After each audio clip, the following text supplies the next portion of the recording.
who can remember a fax machine? Who can remember those dot matrix printers that used to go near, near, near? Can anyone remember those? Who still watches DVDs? No, eh? Can anyone remember a phone that has a cable that is stuck to the wall?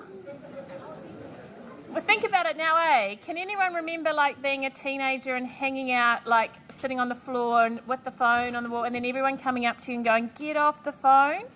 Can everyone remember that? Now, what have all those things got in common? They're gone. They're obsolete, eh? They're experiences our children and our grandchildren are not going to have. They're not going to be yelled at to get off the one phone that comes into the house, eh? They are not going to be sending faxes.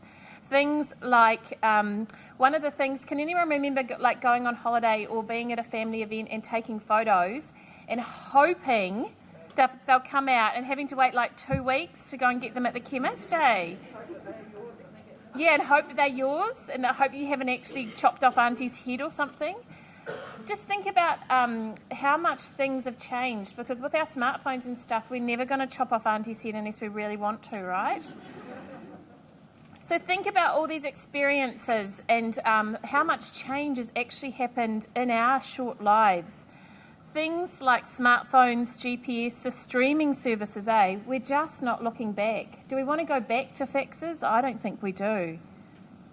And so we've really embraced a lot of this change, eh? It's just become part of our life and it's made our lives better. But what if you were the person who worked at the chemist developing the photos, eh? And what if your dream was to run a music shop?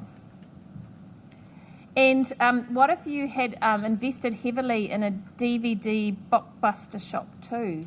Do you know? And who used a travel agent? Who's actually bothered to use a travel agent? We all do it online. What if you really, really, really wanted to be a travel agent? Well, technology hasn't necessarily made your life better, has it? It's probably actually ruined some of your dreams. So technology has been driving how we work and what we do since time began. But the research and the futurists are saying that we are now living in what is called the fourth industrial revolution. Now, does anyone have that on their CV? I lived in the fourth industrial revolution. I think we should all put it there.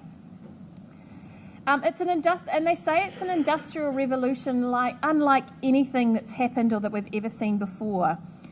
Well, they talk about the first industrial revolution when some clever people worked out how to turn water into steam. And then that was able to power engines. And so it made steam engines so you could get stuff around faster. And that drove change. It drove an awful lot of urbanisation, and a whole lot of machinery was able to be developed from that. But today, if we step back and think about the industrial revolution that we're facing or we're eyeballing, it's being driven by increases in computing power. Now, if you think about computing power, whether we like it or not, it drives nearly every facet of our life now. It drives our fridges. It's starting to drive our cars. Everything potentially changes. The things we're able to do in biotechnology and genetics and artificial intelligence and 3D printing. We might just be printing our dinner soon. That sounds great. No more dishes. And nanotech and robotics. And what's happening is we've got this crazy storm where everything's progressing because it's being powered by computer power, and we don't all know how it's going to play out. So we don't know how, say, biotech will impact with genetics, with AI, with nano. And so we've got this kind of crazy storm going, and we just don't know where it's all going to land. But what everybody agrees on is the change is going to be exponential. And you know an exponential curve? Can't see, can't see, can't see, can't see, can't see. Whoops, it's here. So that's probably what we're facing, and we don't quite know when that exponential curve is going to pop up, and we don't know how and when it's going to. And it's, as I say, it's driven by all those facets of change. And so what does this actually mean for the average Kiwi? And that's what I guess I've been thinking about. We often think about technology as something that happens in Silicon Valleys, it happens in garages, it's men that smell bad and eat pizza, right? And that's how we often think about technology.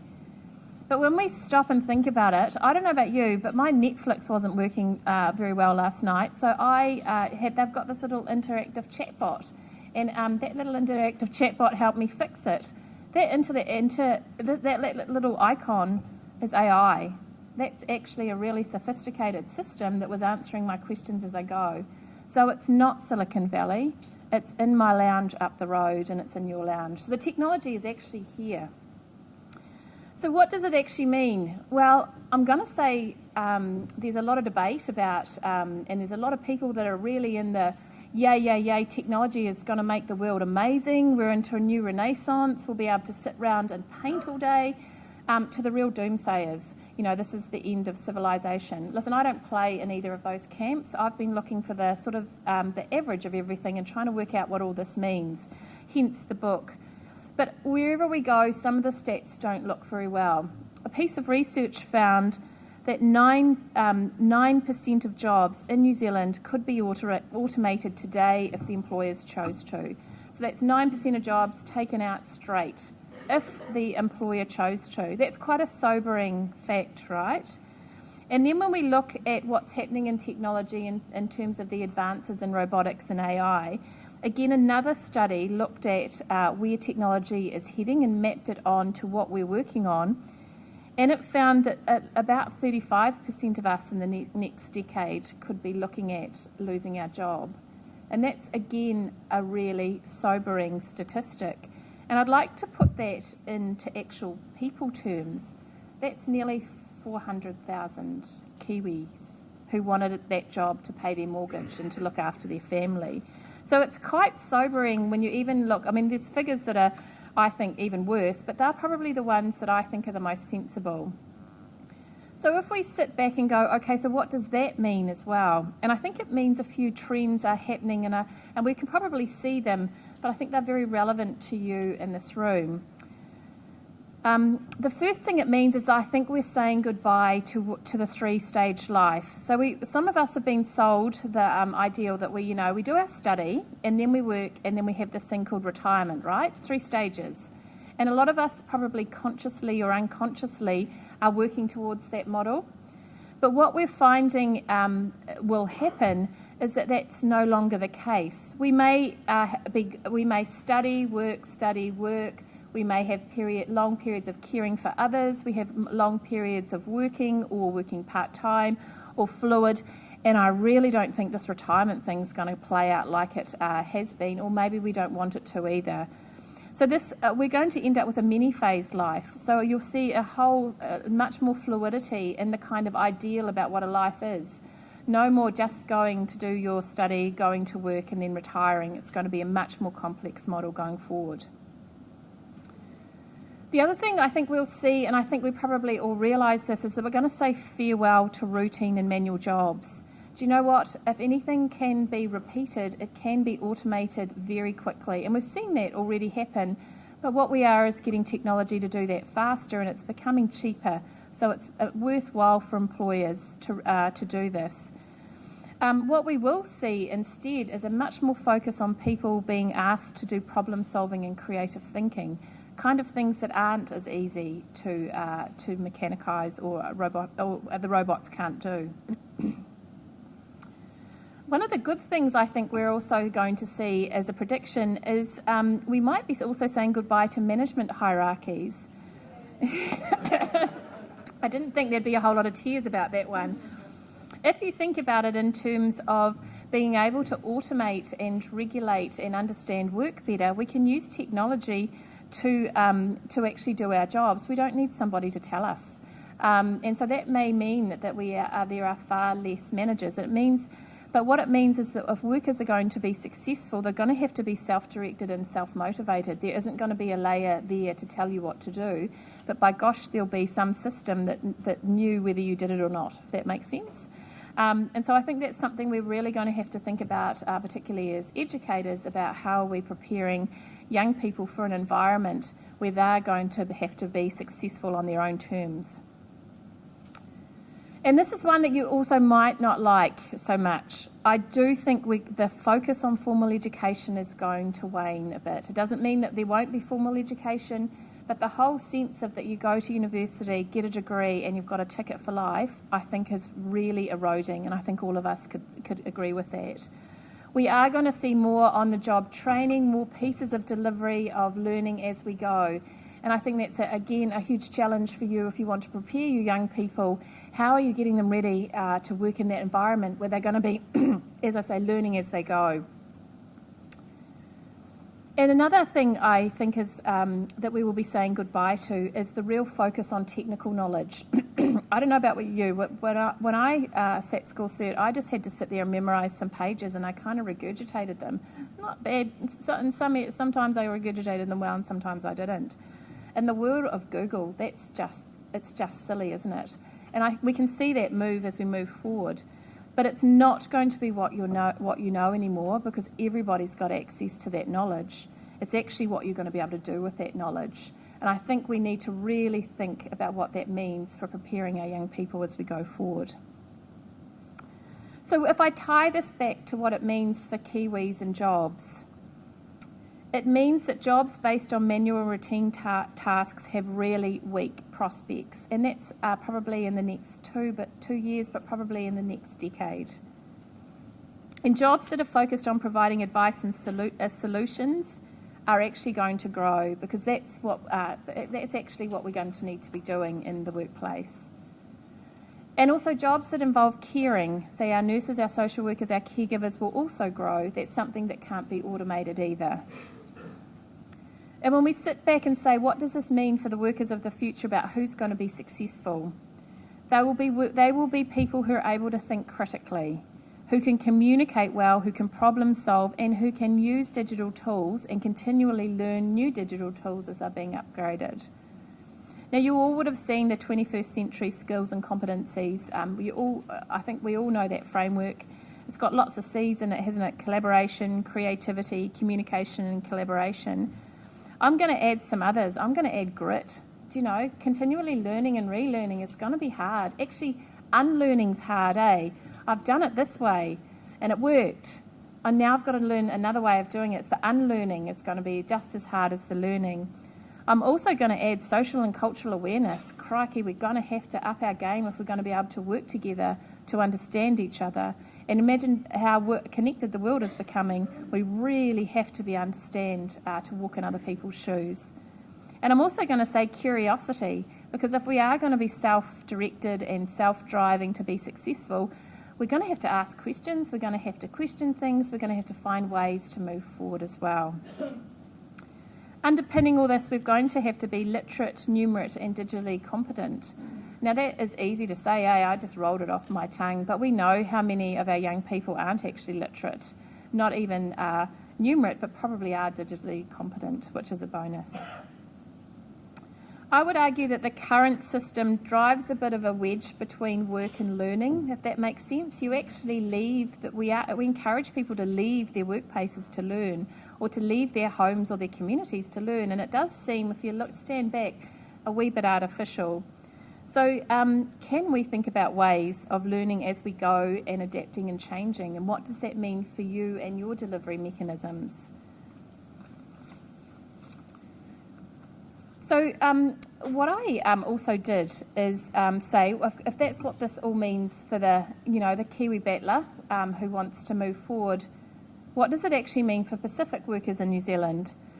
So the first point I'm going to make this is that what I basically have done is looked at the labour market data, the current labour market data for the Pacific workforce in New Zealand, and analysed it in light of those future trends. And I'll give you where I got to.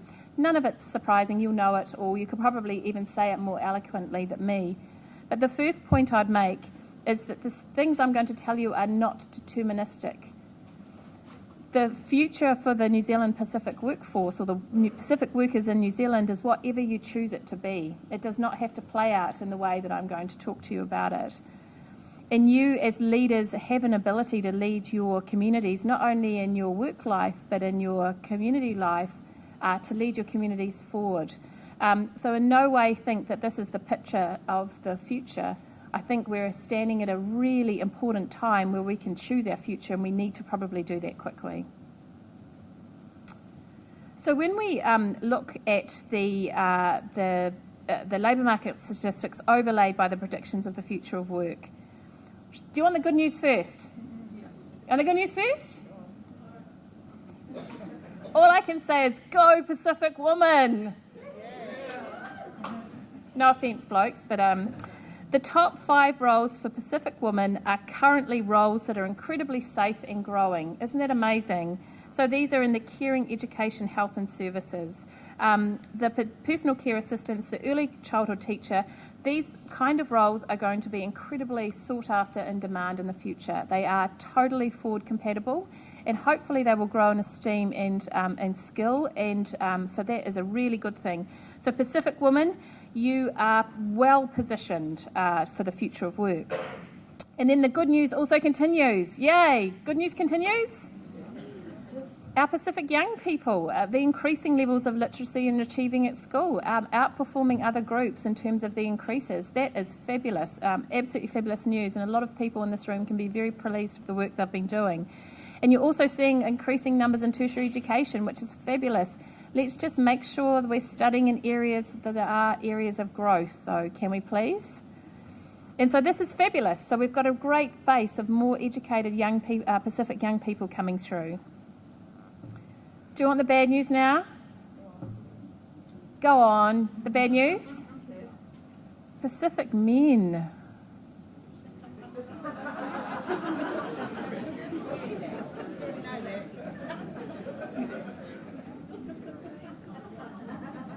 Pacific men are very likely to be in roles, storeperson, labourers and machine operators. These are the most high-risk jobs of any jobs in our economy at the moment for being automated.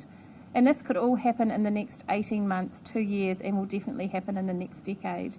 That is a large swathe of the Pacific economy that is at risk if you use the analysis of where the future jobs are. And that is quite sobering, and I think we need to think forward. The other bad news is I'm still worried about the number of Pacific NEETs, not in education and training. We've got to be able to keep our young people with the ability to learn and seeing the value of learning, unlearning, learning and not.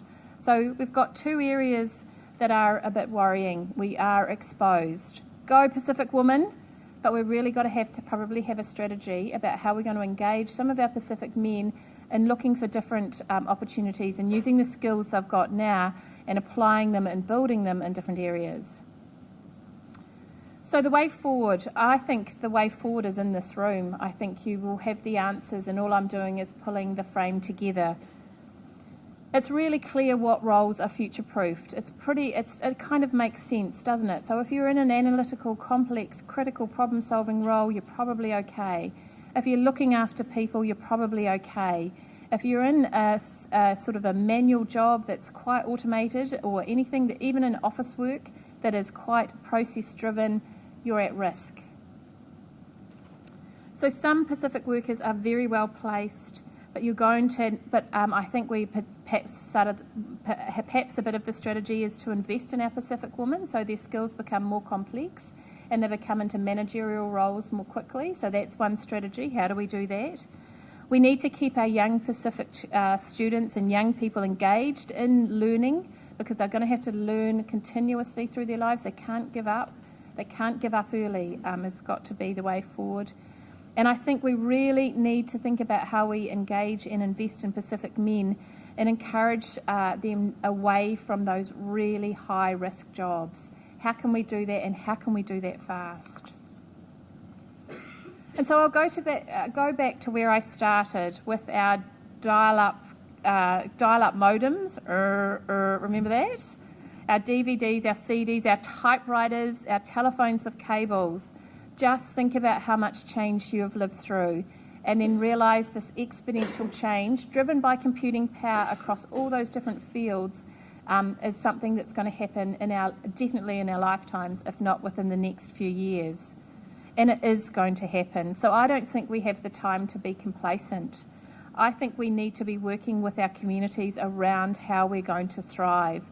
We can either wait for the robots to get us, and I don't think that's a very good solution. Back of the robots. Did I say that out loud? I can't believe it. They are coming whether we like it or not, but let's get ahead and let's think forward and create the world we want for our communities and our families. Thank you.